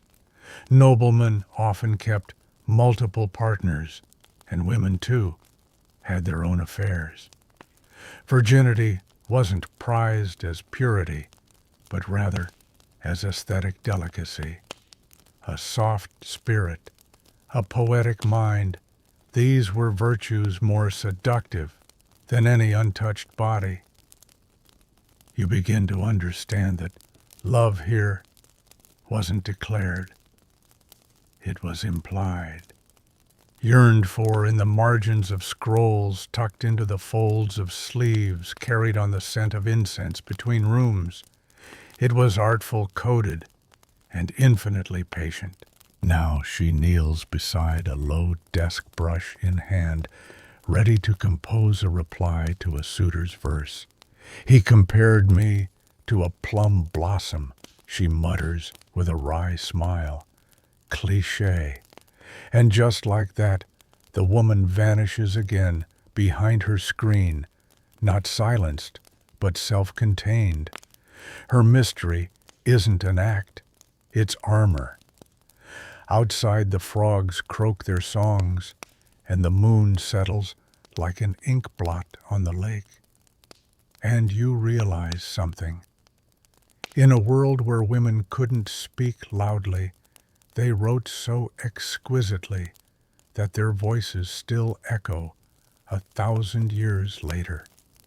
You cross into the desert light, now your sandals whispering across warm mosaic tiles that shimmer like ancient sun scales. The air smells of cardamom oud and dates soaked in rosewater. This is not just any city. It's Abbasid Baghdad around the 9th century, where scholars roam libraries the size of palaces, and the night buzzes with the quiet music of pens on parchment. But tonight, you're not here for books or caliphs. You're here to meet the qiyān, a class of women so skilled, so devastatingly cultured, that even the most learned men went silent when they entered the room. The word qiyān doesn't translate easily. They weren't courtesans like the Japanese geisha or the Greek hetaerae, though they shared traits. They weren't simple entertainers either. These were elite women trained in poetry, music, theology, logic, and politics. Many were enslaved, yes, but to stop there would be to miss everything that made them extraordinary. You duck through an archway lit by hanging lamps shaped like stars. Inside the majlis you find her. She reclines not with arrogance, but with the quiet confidence of someone who has turned every conversation into a performance. She wears robes dyed with crushed indigo and gold thread, her fingers adorned with rings, not just for beauty, but for meaning. She plucks a lute, the oud, with deft elegance. Each note spills like warm syrup into the night. Her voice is soft, not coy, deliberate. She recites a couplet that leaves half the room breathless. My words are veiled daggers. If they touch, they cut. But I sheath them in silk, so men think them sweet. You hear the caliph's chief vizier stifle a laugh. He's been bested before. Historically, qiyān were often bought young, selected for talent, and sent to elite training houses in cities like Basra, Kufa, and Damascus. There, they studied under male and female teachers alike. Their value wasn't in beauty alone, it was in wit, musical dexterity, and the rare ability to hold court in any setting. A qiyān could seduce, yes, but more dangerously, she could out-talk you, outwit you, and out-quote Aristotle before you even realized you'd lost. Some were slaves in law, but queens in practice. A few, like Inan, became poet celebrities. Others, like Ulayya bint al-Mahdi, were born noble, yet trained as qiyān to preserve their intellect within courtly circles. Inan's verses were so cutting that rival poets gave up mid-verse. Ulayya wrote poems of longing so precise they were copied into medical texts for curing melancholia. Historians still argue whether the qiyān's brilliance represented liberation or gilded oppression. Were they symbols of female intellect in a patriarchal society, or were they simply prized possessions in intellectual drag? What we know is this: their names survived, their verses endured, their songs were copied, memorized, and in some cases forbidden. You watch her now, as she switches from verse to music, a seamless transition. She sings of the night sky over Kufa, of lovers who wait, but never speak, of scholars who debate whether love is a flame or a mirror. The oud hums beneath her voice, subtle and reverent. And then she stops. A man across the room, a young philosopher perhaps, is caught staring. She looks at him, tilts her head. "Do you understand the difference," she asks, "between silence and surrender?" He stammers. The room chuckles. Not cruelly, she's schooling him. Gently. The qiyān were not anonymous. In fact, many had stage names like modern performers. Some were known by the cities they trained, in others by the caliphs who owned them. But their reputations could eclipse their owners. In court, a qiyān's song might sway a policy, stop a war, or alter the caliph's mood. Music here was not background. It was strategy. You sip sherbet from a frosted glass and catch snippets of conversation. A grammarian argues about pre-Islamic meter. A merchant asks the qiyān her opinion on a new line of Persian poetry. She replies without hesitation and adds a pun in Greek. In this space, knowledge isn't just shared, it's weaponized, wielded with charm, packaged in stanzas and delivered with a smile. The lamps flicker. Outside, the Tigris murmurs its song through the city's heart. The air is thick with incense and soft debate. You could be in a temple, a salon, a court of law. But it's none of these, and all of them. A qiyān walks past her bracelets chiming faintly. She is no dancer, but her movement is calculated like punctuation between verses. She sits, unrolls a scroll, and reads aloud a line by Al-Jahi's beauty. Without intellect is a lamp without oil. She winks. You think she added that part. And now she sings again. This time, a ballad from the Yemen. The dialect is different, but the longing is universal. You close your eyes. You see not the woman, but her thoughts, her melodies, her control of the room, which feels effortless and absolute. She's not there to please. She's there to perform mastery of language, of music, of the human heart. And, as she finishes notes, Lingering like perfume, you realize you've witnessed a kind of power that outlives kings.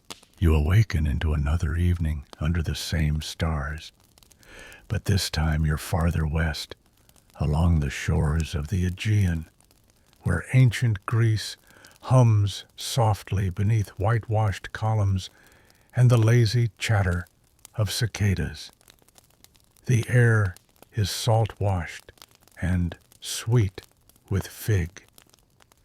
You walk slowly through the dusty streets of classical Athens, weaving between merchants and philosophers, until you reach a courtyard bathed in twilight. Here, the laughter floats higher than the lyres. You're entering the world of the hetaerae, a sisterhood of courtesans who defy every lazy assumption you've ever had about sex work in antiquity. Because to be a hetaera wasn't merely to provide pleasure, it was to possess poise, philosophy, poetry, and political awareness wrapped in silk and steered with subtlety. These women weren't wives, those were often cloistered and denied education. No, the hetaerae walked alongside men in symposiums, challenged them in dialectic, and yes, shared beds when they chose to. But first, they shared ideas. You take a seat beside one now. She leans back, sipping diluted wine from a kylix etched with scenes from Homer. She's quoting Euripides, but she's adding her own spin. Even Medea, she says, deserved to be heard before she was feared. Her voice is warm, but her point is razor sharp. The men around her nod not in indulgence, but in admiration. Historians still argue whether hetaerae were a product of liberalization or simply another class of objectified women with better branding. After all, they were often foreign-born, sometimes enslaved, and their fates depended on the whims of patrons. But in a society that silenced most women, the hetaerae spoke clearly, cleverly, and often with an audience that listened. You watch her now, as she listens more than she speaks. That's the trick, you realize. She isn't here to dominate the room. She's here to study it.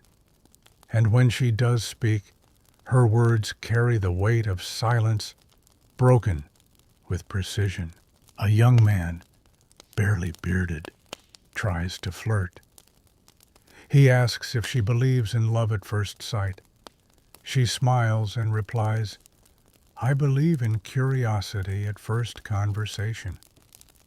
Love, that takes more questions. She's not here for cheap lines or promises. She's here for poetry politics and the paradoxes that make Athens both brilliant and exhausting. She's heard the great orators and sung with the tragedians. She's loved, perhaps, but more than that, she's influenced through wit, through presence, through the unshakable sense that a woman can be both muse and mind. One of the most famous hetaerae, Aspasia, was the partner of Pericles himself. Plato claimed she trained orators. Some accused her of corrupting Athens, others of elevating it. The truth likely lies somewhere in between. What we do know, she spoke in a city that rarely let women speak at all. She sets down her cup, now motions to a kithara and plays a soft chord. It's not a performance, just a punctuation. The mood shifts. A man asks her thoughts on justice. She answers with a parable about a fox, a fig tree, and the meaning of debt. It's not a joke, but it lands like one. Everyone laughs not at her, but with her, because they know she's made them think harder than they planned to tonight. You glance at the moon. It's higher now. The lamps flicker. Someone pours more wine. She leans closer and says, "Most people come here for pleasure, but it's the questions that make them stay." She knows her worth, not just in coin, but in influence.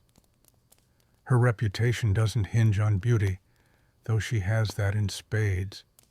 It hinges on memory. Men leave remembering her words, her logic, her smile that carried a challenge inside it. This isn't a brothel. This is a classroom in disguise, a court of rhetoric laced with flirtation, a place where thought and touch are tangled, and neither is cheap. As you rise to leave, she says one last thing. "If you forget everything else, remember this: my freedom comes not from who I belong to, but what I know." And as the stars continue spinning above the Acropolis, you realize she's not just a woman of her time. She's ahead of it. You find yourself now in a city where stone and silence dominate, where power hums, not through music or wine, but through incense and order. It is imperial China, sometime in the Tang dynasty, a period of cultural bloom and courtly intrigue. You walk beneath curved rooftops and red lacquered beams, where every courtyard holds a secret and every fan conceals a message. And tonight your feet lead you through the back corridors of Chang'an into the quarters of the yiji, the elite companions, poets, and performers who shaped more than just a night's mood. The air is thick with sandalwood and tea steam. You're led into a private salon quieter than you expect. A paper screen slides back, and there she is. The yiji doesn't rise. She acknowledges you with a glance polite, precise. She's painting a scene on silk, a crane in flight over plum blossoms. Her hands are steady, her sleeves loose, like the wings she's capturing. She sets down the brush and looks at you. "Do you know," she asks gently, "that plum blossoms bloom in frost?" You shake your head. She smiles. Beauty survives harshness. It's not just poetry, it's policy. That's the kind of evening this will be. The yiji were not prostitutes, not in the way Western history often clumsily assumes. These were cultivated women, often from families that had fallen from wealth or were born into artistic lineages. They were trained not only in music and painting, but also in the four arts of the scholar qin, string instrument, qi, strategy, gameshu, calligraphy, and hua painting. Some were invited to court not for pleasure, but to debate, compose, and entertain foreign diplomats. Historians still argue whether the yiji system elevated female intellect or simply confined it within performance. On paper, many were registered entertainers with legal restrictions. But in salons, they wielded soft power that reshaped poems, politics, and even imperial moods. You sip chrysanthemum tea. The room smells of ink and magnolia. She begins to play the guqin fingers, barely brushing the strings. The sound is so soft, it's almost imagined, like snow falling in memory. She recites a verse. The moonlight on my sleeve is not his touch, but I close my eyes and let it be enough. You feel the ache in her words, not of desire denied, but of desire transformed into art. This is the yiji's great skill to alchemize emotion into elegance, to carry pain, like perfume, noticeable, never overpowering. You ask if she writes her own poetry. She raises an eyebrow. What else is there to write? Some yiji became legends. Li Shuang, for example, was admired even by ministers for her calligraphy and was invited to imperial banquets. Others, like Shui Tao, were published widely, their verses copied by court ladies in secret. These women weren't merely muses, they were makers. She walks over to you now, not with seduction, but with grace. She hands you a folded fan. On it is a painted bamboo grove. Read the spaces, she says. They speak louder than the strokes. Outside the city murmurs with low drums. Lanterns float down the river like slow constellations. But in this room, stillness rules. The yiji isn't here to charm you. She's here to remind you that wisdom often comes dressed in silk, not scrolls.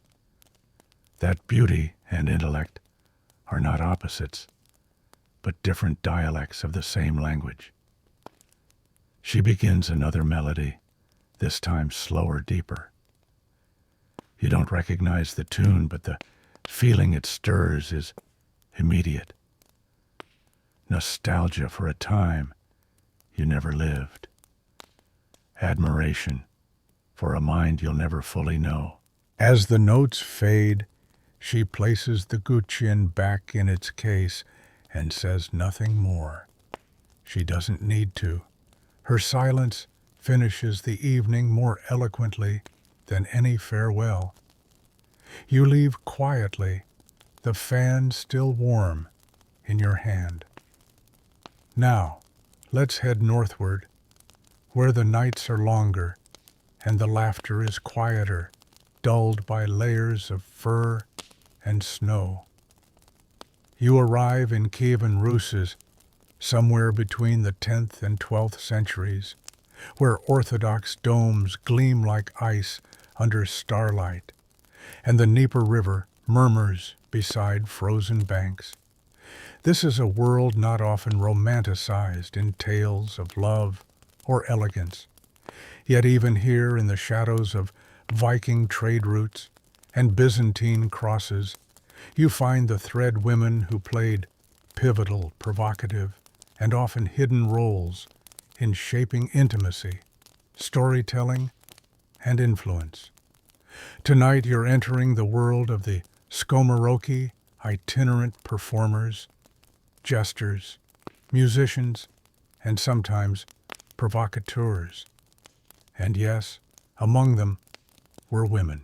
Some accounts refer to them vaguely, even dismissively, but trace the songs passed down through peasant villages, and you find the echoes, female voices, who sang with biting wit, mourned with epic grace, and sometimes turned performance into soft rebellion.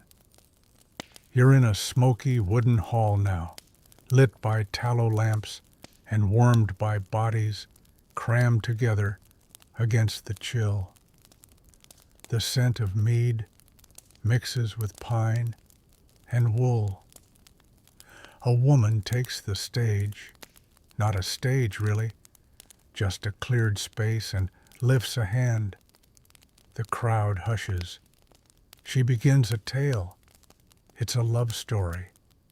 But halfway through, she changes the ending, satirizing the man's cowardice and the woman's cleverness in escaping an arranged marriage.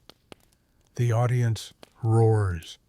She winks, then slips into song, her voice strong and weathered, like a birch tree grown on rocky soil. Historians still argue whether women's skomorokhi had real autonomy or were simply tolerated anomalies. The church loathed them, condemning their music as sinful and their humor as blasphemous. Edicts tried to silence them, but their stories survived anyway, in lullabies, harvest songs, and riddles whispered through generations.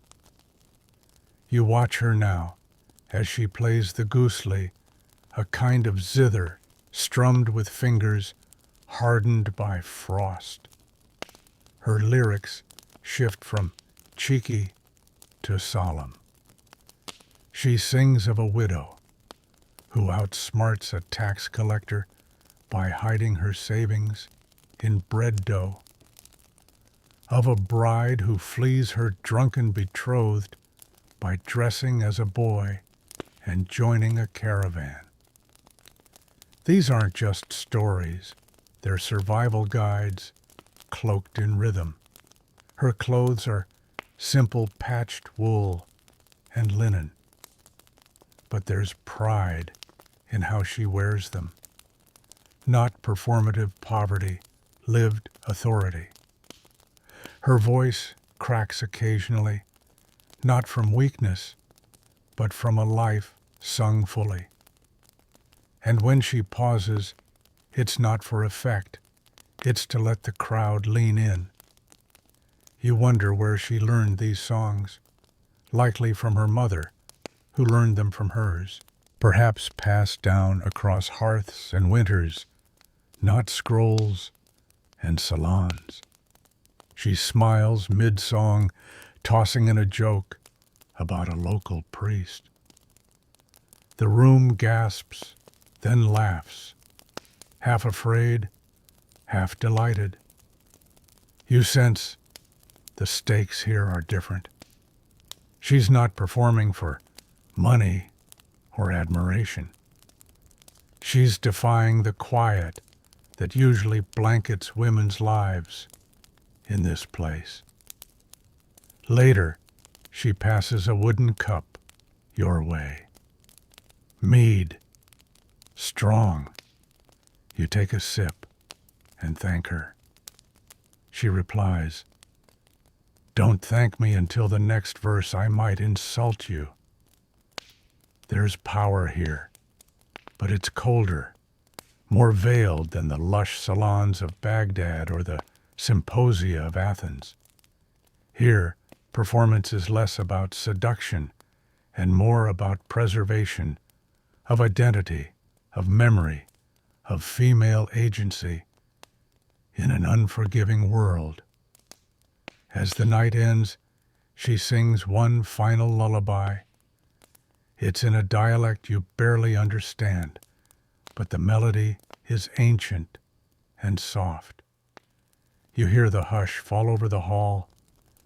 Even the wind seems to pause. She finishes. No bow, no flourish, just a nod. And the fire crackles on. You've drifted far and wide across the world, but tonight you land at the edge of empire, Imperial Japan, somewhere in the Heian period. The year is perhaps 1050, and you're in Kyoto, though it's not yet called that. Cherry blossoms scatter across stone walkways, and everything, the air, the speech, the steps, is deliberate. Even silence has weight here. You walk softly through a lantern-lit corridor where paper walls flicker with shadows. The hush is so complete you can hear your own breath. You're entering the world of the oiran's forerunners, the women who would one day become part of Japan's most intricate, codified system of erotic and artistic companionship. But back here, it's still forming more poetry than protocol, more brushstroke than bureaucracy. She greets you not with a bow, but a poem.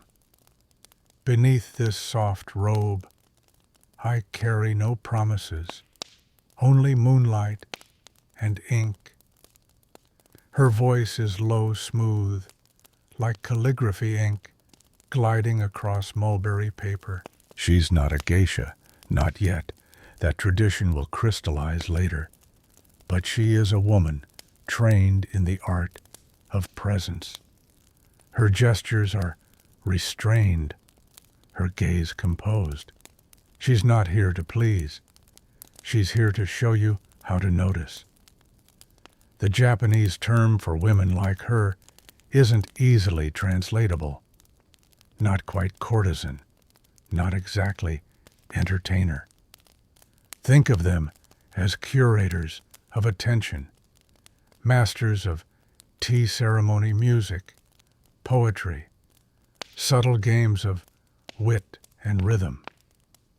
Companionship in this world isn't about touch. It's about timing. It's about whether you pour the tea before the poem or after, whether you look directly or allow the silk sleeve to speak for you. Historians still argue whether these early oiran-like women were agents of their own refinement or pawns in elite entertainment economies. But the record shows that some, like the legendary Yugao from the tale of Genji, held court with princes and poets alike. They shaped taste, manners, fashion.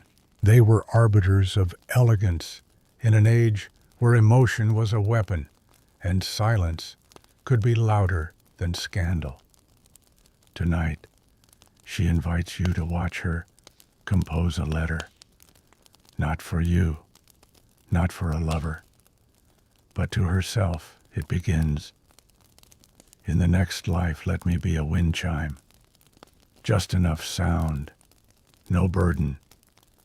You sit with her in that quiet. The incense spirals upward. She offers you sake in a tiny porcelain cup. You clink wordlessly. She notices everything, how your fingers hold the rim, how your eyes linger on the inkstone beside her. But she says nothing. This is the ultimate intimacy, to be observed so completely, without judgment or possession. Later, she plays a shamisen, fingers light and practiced. The melody is simple, haunting, the kind of tune that gets stuck in the trees and falls with the petals weeks later. You ask her if she wrote it. She nods once. It's about a fisherman who let the best catch go because the boat was quiet and the sea was already singing. You don't ask more. You don't need to. As the night winds down, she hands you a folded piece of washi paper. A single character is painted on it. Qiyān, ma. It means the space between things, the pause, the hush, the almost. That's what she's given you. A lesson in noticing, in staying. Outside Kyoto is asleep, but you are more awake than you've been in years. Wind down begins below. The air now feels slower, gentler. The music fades, not in silence but in softness. You imagine a paper door, closing, not with force, but with the hush of completion. The stories you've wandered through tonight linger like sandalwood smoke in an old robe.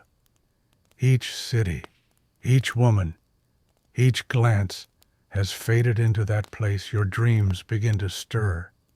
And here, between memory and forgetting, you are invited to rest. The moon remains above all those ancient cities, and in each of them some echo of what you've heard tonight still lingers. A poem half remembered, a smile behind a silk fan, a note plucked from a forgotten string. They're not calling you back. They're simply letting you know they're still there.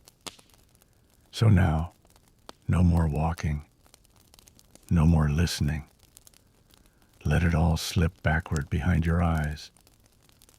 Let your breath lengthen, your body loosen, your thoughts float like lanterns on a still lake.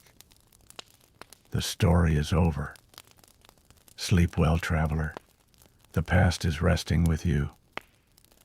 You've drifted far and wide across the world, but tonight you land at the edge of Imperial Japan, somewhere in the Heian period. The year is perhaps 1050, and you're in Kyoto, though it's not yet called that.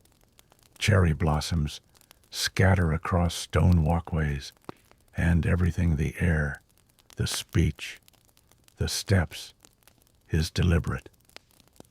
Even silence has weight here. You walk softly through a lantern-lit corridor where paper walls flicker with shadows.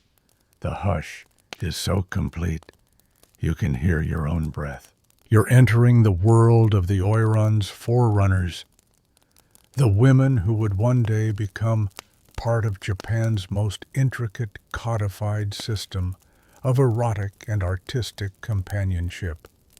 But back here, it's still forming more poetry than protocol, more brushstroke than bureaucracy. She greets you not with a bow, but a poem. Beneath this soft robe, I carry no promises, only moonlight and ink.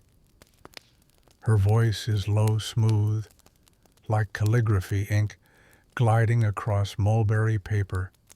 She's not a geisha, not yet that tradition will crystallize later, but she is a woman trained in the art of presence. Her gestures are restrained, her gaze composed. She's not here to please. She's here to show you how to notice. The Japanese term for women like her isn't easily translatable. Not quite courtesan, not exactly entertainer. Think of them as curators of attention, masters of tea ceremony music, poetry, subtle games of wit and rhythm. Companionship in this world isn't about touch. It's about timing. It's about whether you pour the tea before the poem or after, whether you look directly or allow the silk sleeve to speak for you. Historians still argue whether these early oiran-like women were agents of their own refinement or pawns in elite entertainment economies. But the record shows that some, like the legendary Yugao from the tale of Genji, held court with princes and poets alike. They shaped taste, manners, fashion. They were arbiters of elegance in an age where emotion was a weapon and silence could be louder than scandal. Tonight, she invites you to watch her compose a letter, not for you, not for a lover, but to herself. It begins, "In the next life, let me be a wind chime, just enough sound, no burden." You sit with her in that quiet. The incense spirals upward. She offers you sake in a tiny porcelain cup. You clink wordlessly. She notices everything, how your fingers hold the rim, how your eyes linger on the inkstone beside her. But she says nothing. This is the ultimate intimacy, to be observed so completely without judgment or possession.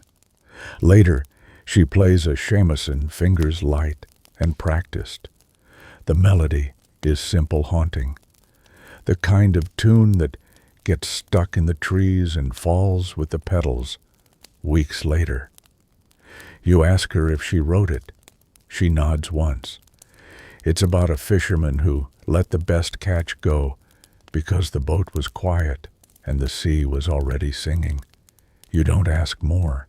You don't need to. As the night winds down, she hands you a folded piece of washi paper. A single character is painted on it, qiyān, ma. It means the space between things, the pause, the hush, the almost. That's what she's given you, a lesson in noticing, in staying. Outside Kyoto is asleep, but you are more awake than you've been in years. Wind down begins below.